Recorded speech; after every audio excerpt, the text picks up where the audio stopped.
السلام علیکم لرنرز، کیسے ہیں آپ سب؟ امید کرتی ہوں کہ ٹھیک ٹھاک ہوں گے اور خیریت سے ہوں گے۔ میں ہوں آپ کی آن لائن ٹیچر اور آج پھر سے آپ کی پرابلم کا حل نکال کر لے کر آئی ہوں۔ جیسا کہ آپ سب کو پتہ ہے کہ حکومت پنجاب نے 9th کلاس کا ٹوٹلی سلیبس چینج کر دیا ہے اور بچوں کو نیو سلیبس پڑھنے میں بہت سی مشکل کا سامنا کرنا پڑ رہا ہے۔ تو ان پرابلمس کو مد نظر رکھتے ہوئے ہم جو نیا سلیبس ہے اس کو شروع کرتے ہیں۔ تو اردو کی کتاب کا سب سے پہلا یونٹ ایز یوزول حمد ہے اور اس حمد کے جو شاعر ہیں وہ مظفر وارثی ہیں۔ اس لیکچر میں ہم شاعر کا تعارف اور شعر نمبر 1 کا مفہوم اور اس کی تشریح کریں گے۔ تو سب سے پہلے شعر دیکھ لیتے ہیں۔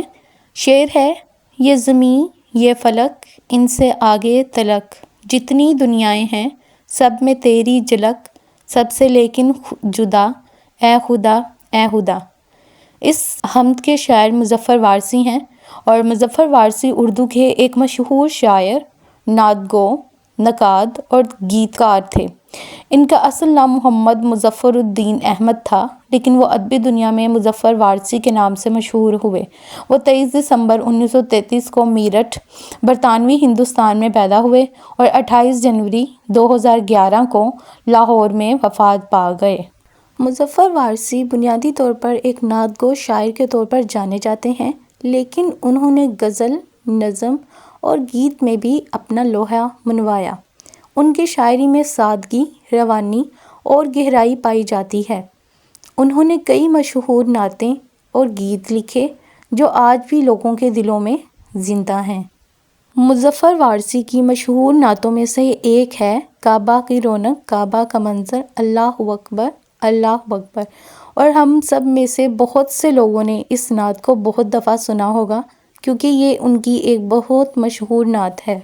مظفر وارثی کی علمی خدمات کی وجہ سے حکومت پاکستان نے انہیں حسن کارکردگی سے بھی نوازا۔ مظفر وارثی کی نعت کے یہ اشعار خدا کی عظمت، قدرت اور ہر شے میں اس کی موجودگی کی طرف اشارہ کرتے ہیں۔ آئیے ان اشعار کو تفصیل سے بیان کرتے ہیں۔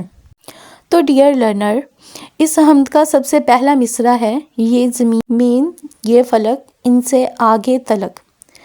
ڈیئر لرنرز، یہ مصرع کائنات کی وسعت اور خدا کی قدرت کو بیان کرتا ہے کہ زمین اور آسمان جو ہیں وہ صرف اللہ تعالیٰ نے ہی بنائے ہیں اور اس زمین سے لے کر اس سے آگے تک خدا تعالیٰ ہی کی قدرت ہے۔ زمین اور آسمان جو انسان کی نظروں تک محدود ہیں، ان سے آگے بھی جو کائناتیں اور عالم ہیں وہ سب خدا تعالیٰ کی ہی تخلیق کا حصہ ہیں۔ انفیکٹ آپ اپنے ارد گرد موجود جتنی بھی چیزوں کو دیکھتے ہیں وہ سب خدا تعالیٰ کی ذات کی بنائی ہوئی ہیں، یا انہوں نے جو ذات پیدا کی یعنی کہ انسان تو اس کی بنائی ہوئی ہے، لیکن ہر لحاظ سے یہ قدرت اور تخلیق تو اللہ تعالیٰ کی ہی ہے۔ اس شعر کا دوسرا مصرع ہے: جتنی دنیائیں ہیں سب میں تیری جھلک۔ یہاں شاعر یہ کہتا ہے کہ کائنات کی ہر دنیا میں خدا کی عظمت اور قدرت کی نشانیاں موجود ہیں، چاہے وہ زمین ہو، آسمان ہو یا دیگر کائناتی جہاں، ہر جگہ خدا کی موجودگی کا احساس ہوتا ہے۔ ڈیئر لرنرز، آپ اور میں ہم سب جانتے ہیں کہ اس کائنات کے ذرے ذرے سے لے کر ہر چیز تک صرف خدا تعالیٰ کی ہی ذات کی قدرت ہے، کیونکہ یہ دنیا خدا تعالیٰ کی تخلیق ہے اور دنیا کی ہر چیز اسی کے ہونے کی گواہی دیتی ہے۔ اب اپنے ارد گرد موجود سب اشیاء پر نظر ڈالیں تو آپ کو معلوم ہوگا کہ اس بنانے والے کے علاوہ یہ کسی اور کے قبضہ قدرت میں ممکن ہی نہیں ہے، کیونکہ خدا کن کہتا ہے تو ہر چیز ہو جاتی ہے، ہر چیز وجود میں آ جاتی ہے، جو وہ چاہتا ہے وہ ہو جاتا ہے، کیونکہ دنیا کی ہر چیز پر اسی کی حکمرانی ہے۔ سب سے لیکن جدا اے خدا اے خدا۔ اس مصرع میں شاعر خدا کی وحدانیت یعنی کہ خدا تعالیٰ کے ایک ہونے اور یکتائی کو بیان کرتا ہے۔ اگرچہ ہر چیز میں خدا کی جھلک نظر آتی ہے، لیکن خدا خود اپنی ذات میں سب سے منفرد اور سب سے الگ اور جدا ہے۔ وہ کسی شے کا محتاج نہیں اور نہ ہی کسی شے سے مشابہ ہے۔ اور اللہ تعالیٰ نے قرآن پاک کی سورۃ اخلاص میں اپنی وحدانیت اور اپنی قدرت کو بہت اچھے طریقے سے بیان کیا ہے۔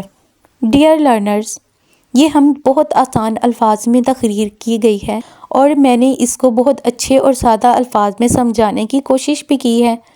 تاکہ آپ ان اشعار کے مفہوم کو سمجھ کے اس کی تشریح اپنے الفاظ میں کر سکیں۔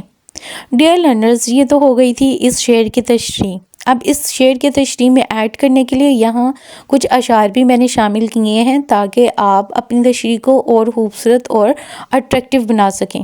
تو سب سے پہلا شعر یہ ہے، نظر آتا نہیں پر ہر طرف تو ہے عیاں، نظر آتا نہیں پر ہر طرف تو ہے عیاں، یہ دنیا تیری تصویر کا آئینہ ہے جہاں۔ ڈیئر لرنر، یہ تو تھا پہلا شعر۔ اب ہم اس شعر کی تشریح میں ایڈ کرنے کے لیے ایک دوسرا شعر بھی دیکھتے ہیں۔ ہر شے میں ہے تیری جلوہ گری، ہر ذرے میں ہے روشنی تیری۔ ڈیئر اسٹوڈنٹ، یہ اشعار آپ کو آپ کے تشریح کو مؤثر انداز میں پیش کرنے میں بہت زیادہ مدد کریں گے۔ ایک اور شعر دیکھیں، وہی ابتدا وہی انتہا، سب سے جدا سب میں وسع۔ ڈیئر لرنرز، یہ آخری مصرع سب سے لیکن جدا، اے خدا کی خوبصورت وضاحت ہے۔ Dear learners, being your teacher, میں نے اس شعر کو آسان الفاظ میں سمجھانے کی کوشش کی ہے۔ امید کرتی ہوں کہ آپ کو اس شعر کی تشریح اچھے سے سمجھ آئی ہوگی، اور اگر مزید آپ کا کوئی سوال ہے یا آپ کسی اور ٹاپک پہ ویڈیو لیکچر لینا چاہتے ہیں تو آپ نیچے کمنٹ میں درج کر سکتے ہیں۔ لیکچر سمجھ آیا ہو تو جاتے جاتے اس کو لائک کریں، چینل کو سبسکرائب کریں اور ساتھ ساتھ ایک پیارا سا کمنٹ بھی کریں۔